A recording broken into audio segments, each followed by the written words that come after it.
که یو عالم غلط کار وکړو هغه به عالم نه وي، هغه د عالم په جمع کې یا ډکو یا غل وي یا به فردي وي، خو د عالم لباس پې اچولی وي. کوم عالم چې غلط کار وکړي هغې د وجې نه تاسو نور علما کرامو پسې خبرې مه کوئ. ټول علما کرام یو شان ته نه وي. کوم عالم چې غلط کار کوي هغه عالم نه وي، هغه د عالم په جمع کې یو فراډي وي. عالم هغه ته وایي چې الله رب العزت نه یېرېږي، په زړه کې یېره وي. الله رب العزت فرمایي انما یخشى الله من عباده العلماء، چې الله نه وېرېدونکي خلک هغه علما کرام دي. کوم عالم چې الله رب العزت نه یېرېږي نه هغه عالم نه وي. ګوره د لاس ګوتې یو برابر نه وي، د لاس په ګوتو کې هم فرق وي، نو په ملایانو کې هم فرق وي. بعضې ملایان دنیا پرست وي، هغه مفت پرست وي، هغه دنیا پرست وي، هغوی بیا غلط کارونه کوي.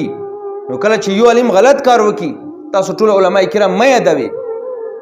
حق پرست علما کرام، الله نه یېرېدونکي علما کرام کله هم غلط کار نه کوي.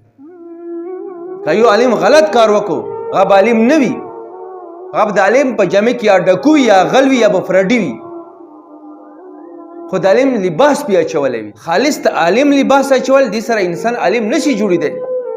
چې یو کس پګړی والی دی ګیرې پرېږدولې بس د عالم دی. ستاسو په خدمت کې د عرض دی چې کله یو عالم غلط کار وکړي نو د یو عالم غلط کار د وجې نه نور علما کرامو سې بد ردې مه وایي، نور علما کرامو ته کنزل مه کوئ.